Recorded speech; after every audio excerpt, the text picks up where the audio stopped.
Qanifidin wa akhwati fillah rahimani wa rahimakumullah. Alhamdulillah malam hari ini kembali kita dapat berkumpul di majelis yang mulia ini untuk kembali melanjutkan pembahasan kita atas kitab Ashrul Mujibatun Lin Najat, yaitu 10 sebab atau 10 jalan menuju keselamatan. Pada pertemuan yang lalu kita telah masuk kepada pembahasan Al-Mujibut Tsani, sebab atau jalan yang kedua dari sebab atau jalan-jalan keselamatan, yaitu ittiba'un Nabi sallallahu alaihi wasallam, itu mengikuti kepada sunnah Nabi sallallahu alaihi wasallam, melaksanakan petunjuk atau ajaran beliau. Karena sunnah beliau itu diumpamakan seperti perahu keselamatan, seperti bahtera keselamatan, yang siapa saja ingin selamat dari fitnah-fitnah, keburukan-keburukan dunia yang akan membawanya pada kecelakaan, maka ia harus menaiki kapal tersebut, menaiki perahu tersebut. Seperti yang dikatakan oleh Imam Malik, as-sunnatu safinatu Nuh. Sunnah itu perahunya Nabi Nuh. Man raqibaha najat wa man takhallafa anha ghariqa.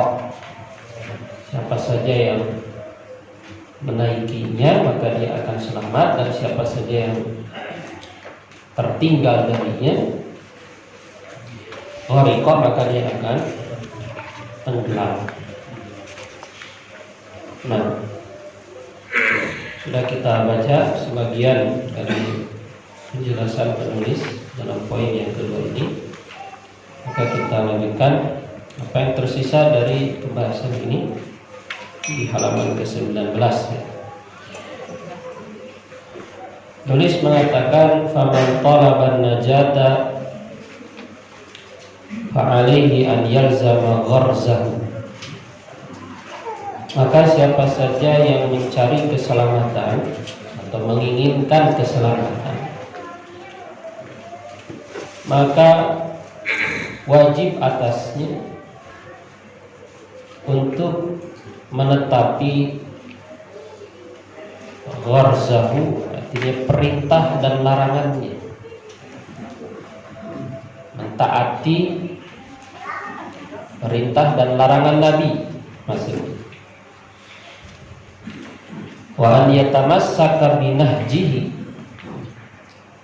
dan hendaklah dia berpegang teguh dengan manhaj beliau, berpegang teguh dengan ajaran beliau. Wa an yahdhara minal ibtida'i fid din, dan hendaklah dia juga berhati-hati dari al-ibtida'i fid din, dari ajaran yang bid'ah di dalam agama. Wa tabdili sunnati khatamin mursalin, dan juga berhati-hati dari perbuatan merubah atau mengganti sunnah penutup para rasul sallallahu alaihi wasallam. Ya. Nah, maka orang yang menginginkan keselamatan dia harus bersungguh-sungguh untuk menetapi ajaran beliau, bersungguh-sungguh untuk berpegang teguh dengan manhaj beliau. Dan dia juga hendaklah berhati-hati dari sikap atau perbuatan yang sebaliknya, yaitu sikap dan perbuatan yang menyimpang dari ajaran beliau. Sikap dan perbuatan yang menyimpang dari ajaran beliau, di antaranya adalah yaitu melakukan perbuatan bid'ah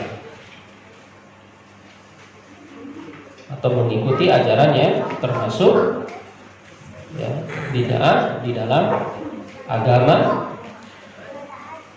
yang tidak datang dengannya Rasulullah Shallallahu Alaihi Wasallam,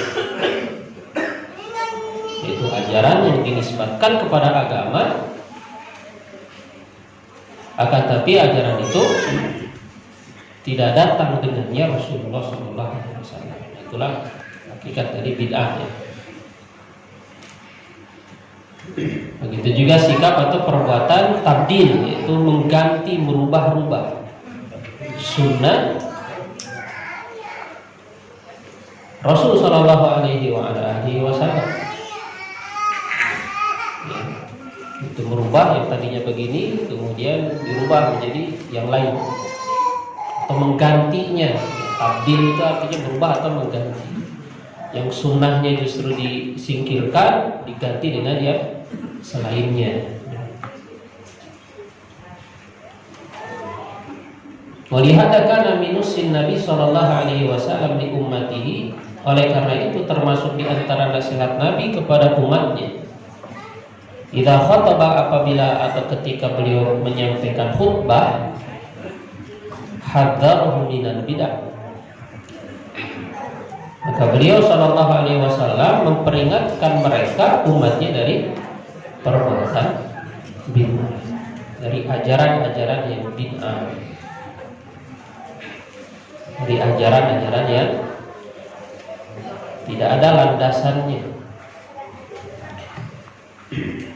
dari agama yang didatangkan oleh Nabi sallallahu alaihi wasallam.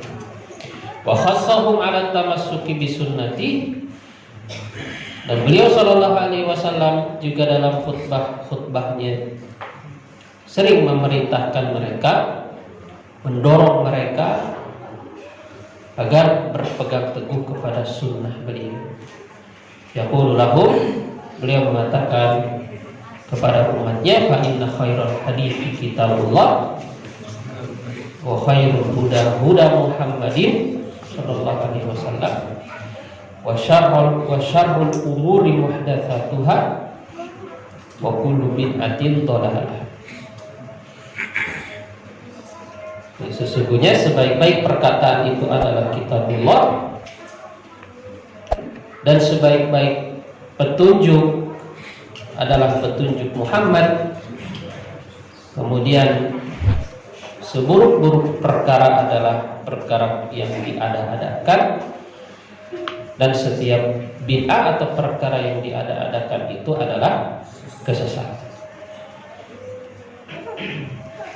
Nah, jadi Nabi SAW itu semasa hidupnya sering memperingatkan umatnya dari penyimpangan yang disebut dengan bid'ah. Bahkan ini kemudian yang menjadi kebiasaan beliau ketika beliau berkhutbah. Nah, ini kan ada dalam kalimat yang kalimat ini ada dalam khutbah yang kemudian disebut dengan khutbatul hajah. Khutbatul hajah yang diriwayatkan oleh Ibnu Mas'ud, Abdullah bin Mas'ud. Nabi SAW dalam khutbah-khutbahnya itu diantaranya menyampaikan kalimat ini, memperingatkan umatnya dari perbuatan bid'ah. Padahal mungkin di zaman beliau belum ada bid'ah itu, belum ada bid'ah. Tapi beliau terus menerus memperingatkan darinya. Ini menunjukkan sangat berbahaya perbuatan bid'ah. Di antara bahayanya perbuatan bid'ah ini adalah bahwa bid'ah dinyatakan Nabi SAW sebagai dhalalah, sebagai kesesatan. Sebagai kesesatan. Kullu bid'atin dhalalah. Allah Subhanahu wa taala juga mengatakan fama ba'dal haqqi illa dhalal. Maka tidak ada sesudah kebenaran itu kecuali kesesatan.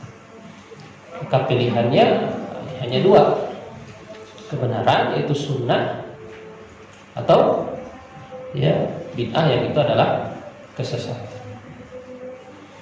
Jadi kalau kita ingin selamat dari dhalalah ini, dari kesesatan, ya maka tidak ada cara lain bagi kita kecuali mengikuti sunnah beliau sallallahu alaihi wasallam, ittiba kepada sunnah beliau. Ya, dan selamat dari kesesatan itu kan juga yang selalu kita minta dari Allah Subhanahu wa taala setiap kita sholat. Ya kan? Setiap kita sholat, kita membaca ghairil maghdubi alaihim waladdallin. Ihdinas siratal mustaqim, tunjukilah kami kepada jalan yang lurus. Kemudian kita berlindung kepada Allah dari dua jalan. Bukan jalan orang-orang yang dimurkai, dan bukan pula jalan orang-orang yang tersesat. Kita selalu meminta kepada Allah Subhanahu wa taala petunjuk, kemudian meminta kepada Allah supaya kita dijauhkan dari dua jalan ini. Di antaranya adalah jalan orang-orang yang tersesat. Dan Nabi SAW mengatakan di antara bentuk kesesatan itu adalah bid'ah, kullu bid'atin dhalalah. Betul. Ya. Dan bahaya-bahaya yang lain dari perbuatan bid'ah ini banyak. Nah, di antara yang menyebutkannya ada Syekh Muhammad bin Shalih Al-Utsaimin dalam syarahnya Kitab Riyadhus Shalihin. Dalam syarah beliau, syarah Kitab Riyadhus Shalihin, beliau menyebutkan ada 8 bahaya atau kerusakan bid'ah. Yang pertama ini barusan, bid'ah itu kesesatan. Kemudian yang kedua, bahwa orang yang berbuat bid'ah berarti tidak ittiba. Berarti tidak ittiba. Padahal salah satu syarat kita mendapatkan cinta dari Allah Subhanahu wa taala adalah ittiba kepada Nabi sallallahu alaihi wasallam. Qul in kuntum tuhibbunallah fattabi'uni yuhibbukumullah wa yaghfir lakum dzunubakum. Katakanlah wahai Nabi, kalau kamu cinta kepada Allah maka ikutilah aku. Ikuti Nabi. Maka Allah akan cinta kepada. Jadi kalau kamu mengaku cinta kepada Allah, maka ikuti Nabi. Dengan sebab itu Allah akan cinta kepada kamu. Ayat ini dikatakan oleh Imam Al-Bukhari sebagai ayatul mihnah. Ayatul mihnah, yaitu ayat ujian. Ujian bagi siapa? Ujian bagi orang yang mengaku cinta kepada Allah. Ya. Orang yang mengaku bahwa dirinya cinta kepada Allah, maka dia harus diuji dulu. Diuji dengan apa? Diuji dengan apakah dia ittiba kepada Nabi atau tidak. Maka pengakuan cinta kepada Allah itu tidak cukup.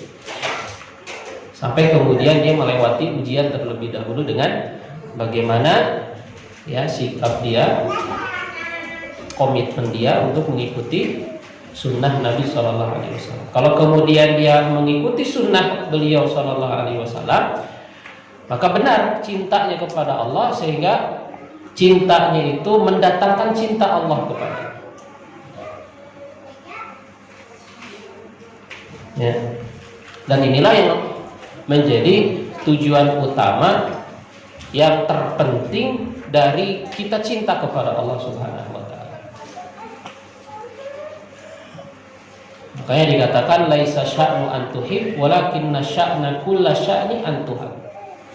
Yang terpenting itu bukan sekedar kamu cinta, tapi yang paling penting itu, yang terpenting itu adalah kamu dicintai. Ya. Jadi yang terpenting itu bukan kamu mencintai, tapi yang terpenting itu dicintai. Buat apa mencintai tapi tidak dicintai? Gitu. Ya kan? Nah, sesama manusia juga kan begitu ya. Sesama manusia juga seperti itu. Kita cinta sama seseorang, tapi orang itu gak cinta dengan kita. Bertepuk sebelah tangan. Ya, bertepuk sebelah tangan. Cinta yang bertepuk sebelah tangan. Nah, sama Allah juga begitu. Orang aku cinta sama Allah, tapi ibadahnya menyimpang, tidak sesuai dengan sunnah Rasul. Ya, maka dia tidak akan dicintai oleh Allah gitu. Ya, maka yang terpenting itu adalah bukan sekedar mencintai, tapi kita dicintai oleh Allah Subhanahu. Nah, supaya kita dicintai oleh Allah, nah ini ayatnya tadi. Itu. Nah, jadi di antara kerusakan bid'ah adalah bahwa bid'ah adalah sikap tidak ittiba kepada Nabi, sehingga orang tidak ittiba kepada Nabi, dia tidak akan mendapatkan cinta Allah. Gitu. Nah, begitu juga Syekh Muhammad bin Shalih Al-Utsaimin mengatakan bahwa orang yang berbuat bid'ah itu, maka dia melakukan sesuatu yang bertentangan dengan esensi syahadat Muhammad Rasulullah. Ya. Di antara konsekuensi dari syahadat Muhammad Rasulullah itu apa? Yaitu kita beribadah kepada Allah mengikuti sunnah beliau. Nah, konsekuensinya kan ada 4 syahadat Muhammad Rasulullah. Syahadat itu kan bukan cuma kata-kata yang kita ucapkan, tapi juga sesuatu yang harus kita laksanakan konsekuensi. Syahadat la ilaha illallah ada konsekuensinya. Syahadat Muhammad Rasulullah juga ada konsekuensinya. Apa konsekuensinya? Ta'atuhu fima amar, tasdiquhu fima akhbar, wajtinabu ma nahaa anhu wa zajar. Ya, kemudian apa? Wa alla yu'badallah illa bima syara'. Taat dalam apa yang beliau perintahkan, membenarkan apa yang beliau kabarkan, meninggalkan apa yang beliau larang, dan tidak beribadah kepada Allah kecuali dengan syariat yang diajarkan oleh Rasulullah SAW. Ini konsekuensi dari syahadat Muhammad Rasulullah. Nah, orang yang berbuat bid'ah, maka dia telah melanggar konsekuensi dari syahadat Muhammad Rasulullah.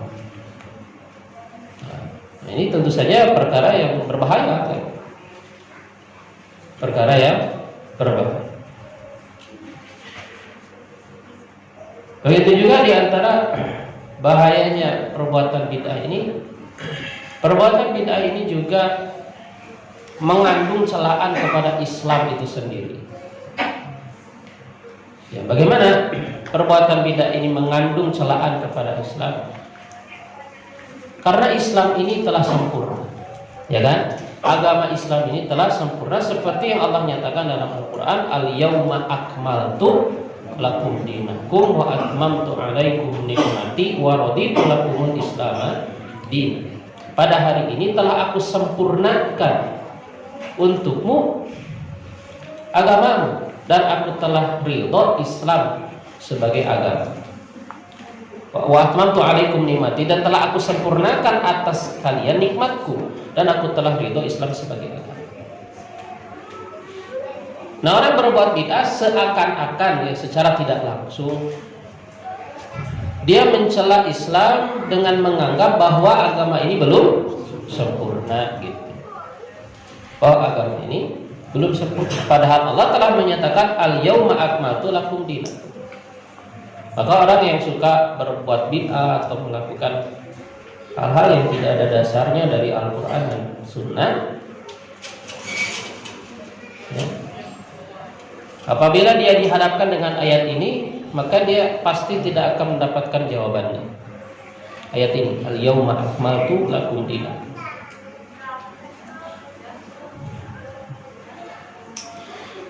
Ya, begitu juga di antara bahaya bid'ah ini, bahwa perbuatan bid'ah ini juga mengandung celaan kepada Rasulullah Shallallahu Alaihi Wasallam. Ya.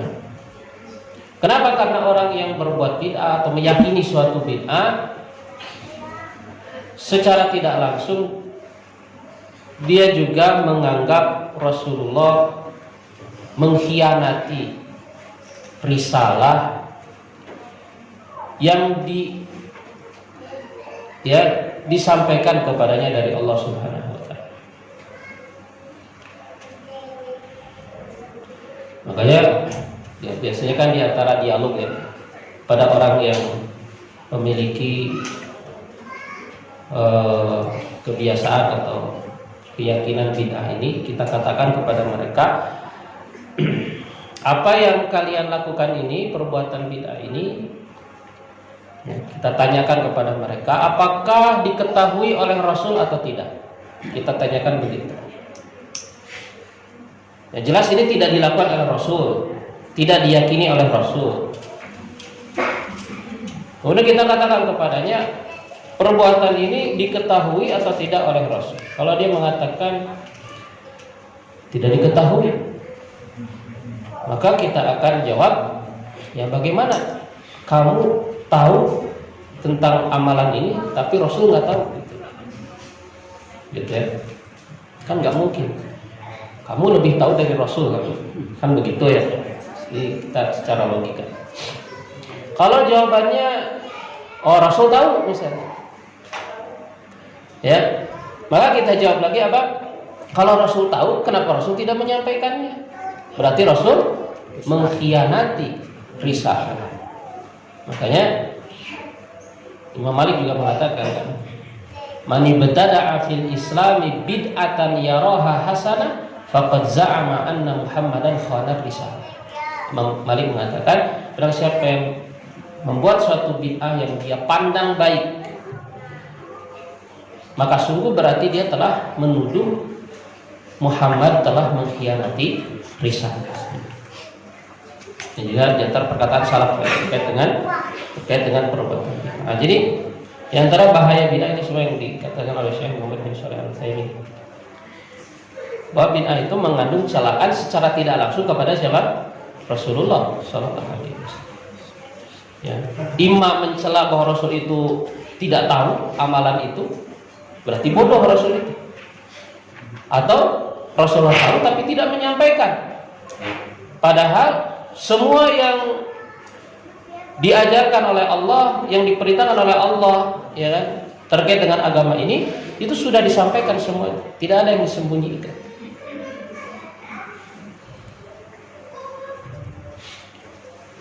Begitu juga di antara bahaya perbuatan bid'ah ini, bahwa bid'ah ini memecah belah umat. Memecah belah umat. Kalau orang dibiarkan ibadahnya sesuai dengan ya keinginan masing-masing kan, ya nanti beda-beda, nanti yang ini pengen gini, yang ini pengen gini.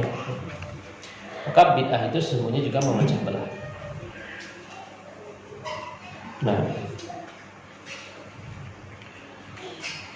ya, kalau ajaran ini dikembalikan kepada Al-Quran dan Sunnah, baik dari sisi akidah atau keyakinan, begitu juga dari sisi ibadahnya, maka umat akan berpecah belah.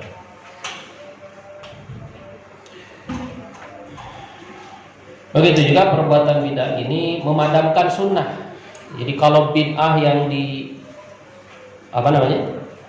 diagungkan, bid'ah yang diramaikan, yang dibesar-besarkan, maka justru sunnahnya akan padam.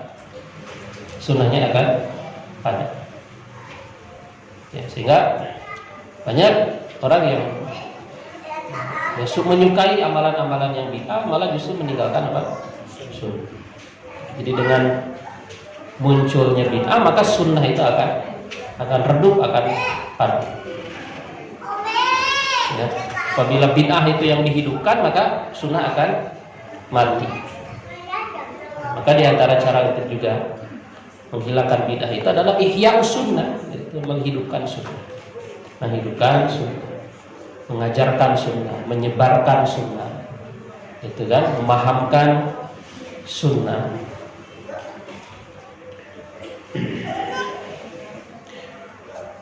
Begitu juga di antara bahaya dari perbuatan bid'ah ini, bahwa perbuatan bid'ah menjadikan seorang tidak berhukum dengan Al-Quran dan Sunnah. Menjadikan seseorang tidak berhukum dengan Al-Quran dan Sunnah. Padahal kita wajib untuk berhukum kepada Al-Quran dan Sunnah. Ya ayyuhalladzina amanu atiiullah wa atiiur rasul wa ulil amri minkum. Fa in tanaza'tum fi syai'in farudduhu ilallahi wa rasul. Ya kan? Taatlah kamu kepada Allah dan kepada Rasul, juga taatlah kamu kepada pemimpin di antara kamu. Kalau kamu berselisih dalam suatu urusan, maka kembalikanlah kepada Al-Quran dan Sunnah, kepada Allah dan Rasulnya. Kepada Allah artinya kepada kitabullah, kepada Rasul artinya kepada sunnah beliau. Ya. Nah itu berapa tuh? 8 poin. Ada 8 poin tentang khuturatul bid'ah. Apa bahayanya bid'ah. Kalau tentang bid'ah itu sendiri ya ada pembahasan-pembahasan yang lain, diantaranya adalah tentang pembagian-pembagiannya ya. Karena ya memang bid'ah itu sendiri itu tidak semuanya sama ya. Dari sisi level keburukannya. Makanya para ulama membagi ya bid'ah itu kepada pertama misalnya apa? Bid'ah dalam akidah dan bid'ah dalam amaliyah. Bid'ah akidah, bid'ah dalam sisi amal. Nah, bid'ah akidah ini yang paling berbahaya. Yang dimulai sudah dari sejak dulu, yang muncul dari di masa para sahabat itu sudah muncul. Bid'ah yang pertama ini bid'ah Khawarij. Kemudian diikuti oleh Syiah. Ini semuanya bid'ah akidah ya. Nanti Khawarij itu nanti terbagi-bagi lagi menjadi beberapa kelompok. Syiah juga terbagi-bagi lagi menjadi beberapa kelompok. Kemudian muncul lagi Qadariyah. Masih di masa para sahabat. Hingga ada perkataan Ibnu Umar untuk orang-orang mengingkari takdir. Akhbirhum fa innahum laisu minni walastu minhum. Kabarkan kepada mereka, kata Ibnu Umar, aku bukan bagian dari mereka, mereka bukan bagian dari diriku. Ya, dari riwayatnya di Sahih Muslim. Qadariyah. Kemudian Mu'tazilah juga punya kemiripan dengan Qadariyah. Muncul Jahmiyah. Kemudian turunannya Mu'tazilah juga. Kemudian Kullabiyah, termasuk Asy'ariyah mengikuti Kullabiyah dalam doktrin-doktrinnya. Yang kebalikan dari Qadariyah ada Jabriyah. Asy'ariyah juga punya pemahaman dari sisi takdir mengikuti kelompok Jabriyah ini. Ya, Maturidiyah juga termasuk. Nah ini bid'ah dalam masalah akidah. Ini yang paling wajib untuk kita waspadai terlebih dahulu dalam kita mengkaji tentang bid'ah ini. Bid'ah dalam akidah, bid'ah besar. Dan bid'ah amaliyah secara umum bid'ah amaliyah lebih ringan daripada bid'ah akidah. Gitu kan, sehingga penyikapan para ulama juga berbeda terhadap yang memiliki bid'ah akidah dengan bid'ah amaliyah. Syiah itu bid'ah akidah, bid'ah besar itu. Ya, sehingga para ulama itu lebih keras daripada yang melakukan bid'ah. Termasuk juga Sufiyah ya, Sufiyah juga ada bid'ah akidah di situ, tidak hanya amaliyah Sufiyah. Nah, kemudian bid'ah juga dibagi menjadi bid'ah mukaffirah dan bid'ah ghairu mukaffirah. Ada bid'ah yang mengkafirkan pelakunya, menyebabkan kekafiran, dan ada bid'ah yang tidak menyebabkan kekafiran. Nah, seperti misalnya apa? Jahmiyah. Jahmiyah itu dikafirkan yang mengikuti pemahaman Jahmiyah yang dinisbatkan kepada tokoh bernama Jaham bin Safwan ya. Jahm bin Sofwan ini juga mengambil ajaran dari Ja'ad bin Dirham. Ja'ad bin Dirham mengambil pemahamannya dari salah seorang tokoh Yahudi. Ya, bagaimana bid'ahnya Jahmiyah ini? Bid'ahnya Jahmiyah ini mereka mengatakan bahwa Allah itu tidak punya nama, Allah tidak punya sifat. Allah tidak punya nama, tidak punya sifat, kata mereka. Ini sepakat para ulama mengkafirkan.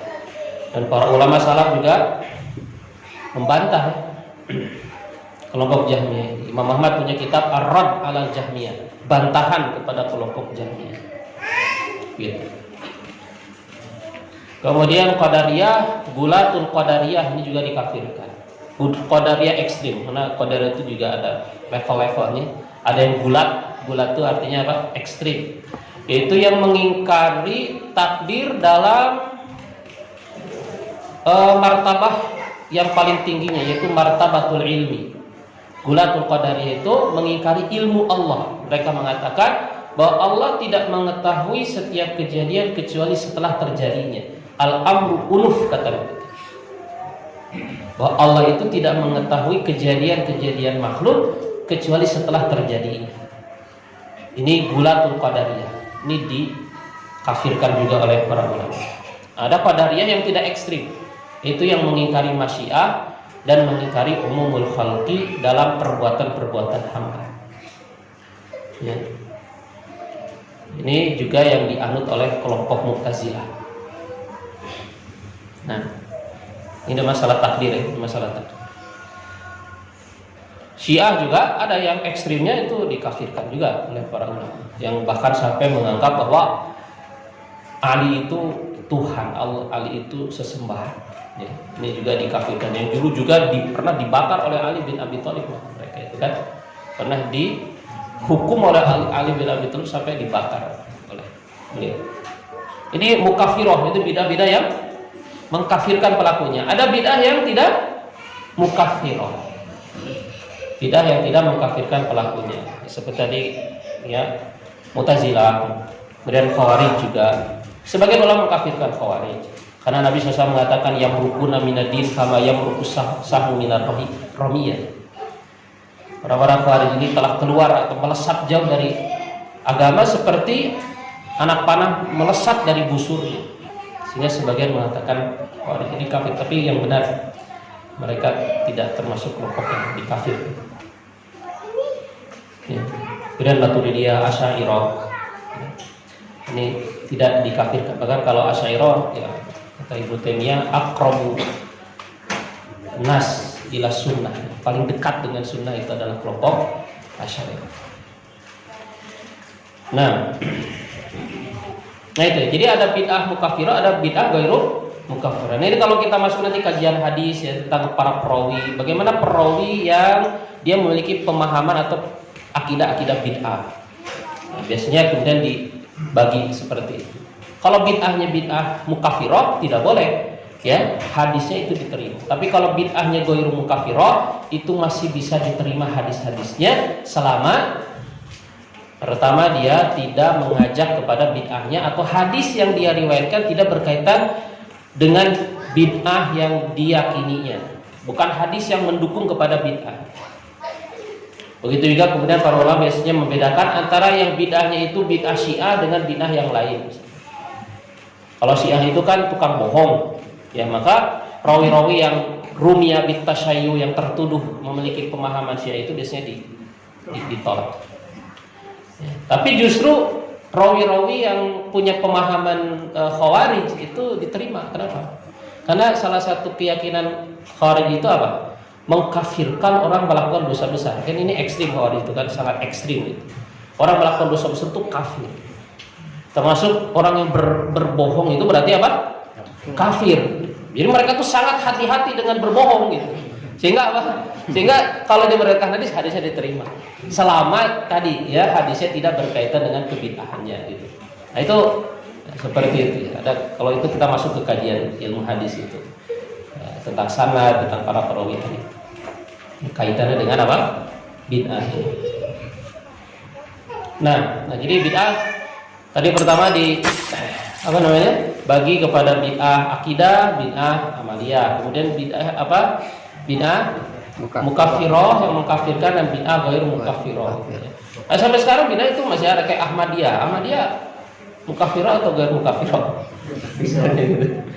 Ya, zahirnya mukaffirah itu ya. Karena menganggap ada nabi setelah Nabi Muhammad itu perkara besar itu. Gitu ya. Nah, bid'ah yang muncul sekarang banyak, sekte-sekte atau kelompok-kelompok sesat itu. Nah, kemudian juga seperti Imam Syatibi membagi bid'ah itu kepada bid'ah asliyah, ada bid'ah idhofiyah, ada bid'ah asli yang memang gak ada dalilnya sama sekali, ada bid'ah idhofiyah. Ada bid'ah idhofiyah itu gini, bid'ah yang secara asal dia itu punya dalil, tapi dari si kaifiyatnya, sifatnya itu tidak dibangun di atas dalil. Ya, tidak dibangun di atas dalil. Ya, misalnya zikir itu ada dalilnya kan? Ada dalilnya secara umum. Tapi ketika dilakukan dengan kaifiyat tertentu, itu kan dengan sifat tertentu yang tidak ada dasarnya dari Nabi, maka ini juga disebut termasuk kategori bid'ah. Tapi bid'ah disebut bid'ah idhofiyah, bid'ah yang karena ada tambahan-tambahannya ini. Ya. Nah, kemudian ada juga yang memang membagi bid'ah itu kepada ahkam al-khamsah itu ya. Ada bid'ah wajibah, ada bid'ah mustahabah, ada bid'ah mubahah, ada bid'ah makruhah, ada bid'ah muharramah gitu ya. Itu sebagian ulama Syafi'iyah, tapi kita tidak sependapat dengan pembagian itu gitu ya. Ini dikatakan oleh sebagian para ulama, di antaranya Imam Nawawi, kemudian Al-Izz Ibn Abi Salam, ulama Syafi'iyah ada yang berpendapat seperti ini. Dibantah oleh Al-Imam Syatibi dalam kitabnya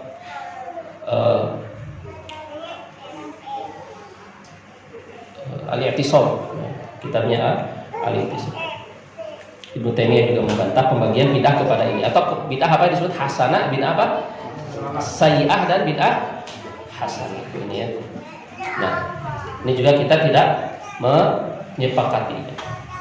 Sekarang sebagian ulama kemudian ada juga yang mengatakan bahwa pembedaan bid'ah hasanah sayyi'ah ini dengan yang menolak pembagian ini, dan mengatakan bahwa ya, perbedaan ini sebetulnya khilaf, ini disebut khilaf lafzi ya, tidak esensi sebetulnya. Tidak esensi. Karena yang mengatakan bid'ah hasanah itu apa? Contohnya bangun sekolah, itu bid'ah hasanah. Cuman kita kan nggak nganggap itu bid'ah ya kan? Itu bukan dalam urusan agama gitu. Jadi mereka itu menganggap bid'ah hasanah itu di antara bangun sekolah, membuat kitab nahwu. Emang nggak ada kitab nahwu di zaman Nabi, nggak ada. Gitu kan? Bangun sekolah, bangun madrasah nggak ada. Gitu. Ya. Nah, nanti itu kajian-kajian di situ bid'ah cukup rumit lah ya. Nah, begitu juga ada bid'ah yang disepakati, ada bid'ah yang diperselisihkan. Ada bid'ah yang diperselisihkan ya. Sebagian mengatakan, oh ini bid'ah, sebagian mengatakan, oh ini tidak bid'ah. Dan mereka ulama muktabar semuanya yang mengatakan, ya, maka ini termasuk kepada masalah khilafiyah. Baik. Jadi bahas masalah bid'ah. Ya. Baik, qala al-musannif rahimahullah wa akhbara anna man iltazama sunnatahu fa innahu sayaridu ala khawdihi syarif yaumal qiyamah. Rasul juga mengabarkan bahwasanya orang yang konsisten dengan sunnahnya, maka dia akan datang kepada telaga beliau yang mulia pada hari kiamat. Nanti di hari kiamat ada haud ya. Haud, telaga Nabi. Yashrabu minhu, dia akan minum darinya. Wa amma man baddala sunnatahu wasta'adha 'anha bil bidah. Adapun orang yang mengganti sunnah beliau kemudian menempatkan yang mengganti sunnah itu dengan bid'ah, fa innahu sayudzadu wa yub'adu min haudi, maka dia akan diusir dari telaga Rasul. Nah, di antara nanti akibat orang berbuat bid'ah itu, nanti di hari kiamat dia akan diusir dari telaga Rasul. Ya, di padang mahsyar. Wa yuqal Nabi, kemudian dikatakan kepada Nabi, nah, jadi ada orang-orang yang datang ya, mendatangi telaga Rasul yang lebarnya, luasnya itu apa? sejarak 1 bulan perjalanan ya kan, yang airnya itu lebih manis dari madu dan lebih putih dari susu, yang siapa saja yang minum darinya maka dia tidak akan pernah kehausan selamanya. Yang gelas-gelasnya, cangkir-cangkirnya itu sebanyak apa? Bintang-bintang di langit. Itu berkaitan dengan haud. Nah, ada orang-orang yang nanti terusir. Ketika diusir oleh para malaikat, maka Nabi mengatakan umatku, umatku, katanya gitu. Nah, kemudian dikatakan kepada Nabi, innaka la tadri ma ahdatsu ba'daka. Wahai Muhammad, engkau tidak tahu apa yang mereka ada-adakan sepeninggalmu. Fa'akul, kemudian aku mengatakan, kata Nabi, suhqan liman ghayyara ba'di. Celaka orang yang kemudian merubah-rubah ajaranku sepeninggalku. Walihada wajaba ala kulli nasihin nafsihi, oleh kata wajib atas setiap orang menginginkan kebaikan untuk dirinya, muridin li najatiha an yatajannaba ahwal bid'ah. Yang menginginkan keselamatan untuk dirinya, hendaklah dia menjauhi hawa nafsu dan bid'ah. Wa yalzama sunnata fi jami'i umurihi ala ma fahimahu sahabatul abrar. Hendaklah dia mengikuti sunnah dalam setiap urusan-urusannya sebagaimana yang difahami oleh para sahabat yang baik. Fa'an Abdullah bin Amr radhiyallahu anhu qala Rasulullah sallallahu alaihi wasallam, inna bani Israil tafarraqat ala thintaini wa sab'ina millatan. Sesungguhnya Bani Israil terbagi menjadi 72 golongan. Wa taftariqu ummati, dan umatku akan terbagi ala salatin wa sab'ina millatan, kepada 73 golongan. Kulluhum finnar, semuanya di neraka, illa millatan wahidatan, kecuali satu golongan. Qalu, mereka berkata, wa man hiya ya Rasulullah? Nah, satu golongan ini siapa wahai Rasulullah? Qala ma ana alaihi wa ashabi.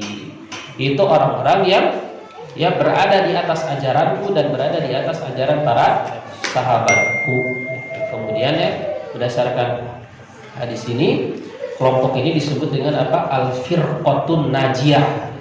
Jadi kelompok yang selamat gitu. Kelompok yang selamat dari ancaman neraka di dalam hadis ini. Karena kulluhum finnar, semuanya di neraka. Ya, dan perlu dicatat bahwa yang dimaksud di sini kelompok 73 ini semuanya muslim. Ya, ini semuanya muslim.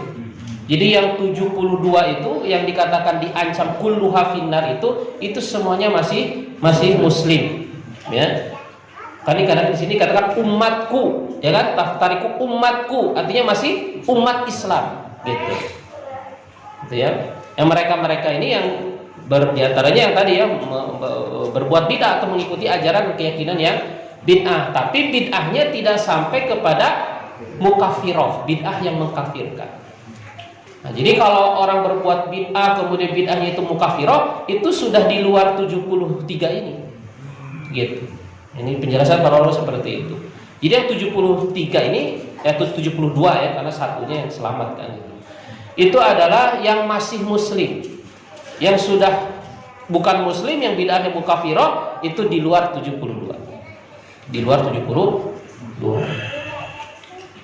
Nah, wasabil li tahqiqi hadzal ittiba' wa bil ijtihad fi tahsilil ilmi syar'i. Dan perkara yang penting, jalan untuk merealisasikan ittiba ini adalah bersungguh-sungguh untuk menghasilkan ilmu. Nah, jadi belajar mencari ilmu. Supaya apa? Supaya kita bisa ittiba, karena ittiba nggak bisa dilakukan kecuali dengan ilmu. Maka langkah pertama supaya kita bisa ittiba adalah menghasilkan ilmu, mempelajari ilmu syar'i. Al-mabni alal kitabi was sunnah, yang dibangun di atas Al-Quran dan sunnah. Hatta ya'budal muslimu rabbahu ala basiratin, sehingga seorang muslim bisa beribadah kepada Rabbnya di atas basirah, di atas ilmu. Wa ala wafqi hadi nabiyina amin, dan mengikuti atau sesuai dengan petunjuk Nabi kita yang al-amin, yang mulia, yang amanah, sallallahu alaihi wasallam. Fabil ilmi najatu minal makhazi wa bil jahli al madallatu war ragham. Maka dengan ilmu akan selamat dari kehinaan-kehinaan, dan dengan kebodohan maka seorang akan ditimpa kehinaan. Wal hadid dalilu ilal ma'ali. Ia adalah Ilmu itu adalah petunjuk ya kepada ketinggian. Wa misbahun yudhi'u bihi dhalam, dan lentera ya, kegelapan itu akan terang dengannya. Kadzaka 'anir rasuli ata alaihi minallahi tahiyyatu wassalam. Begitulah dari Rasul datang kepadanya dari Allah ya, keselamatan. Selesai pembahasan yang kedua ini, mudah-mudahan bermanfaat. Wa akhiru da'wana alhamdulillahi rabbil alamin. Wassallallahu wasallam ala nabiyina Muhammadin wa ala alihi wa sahbihi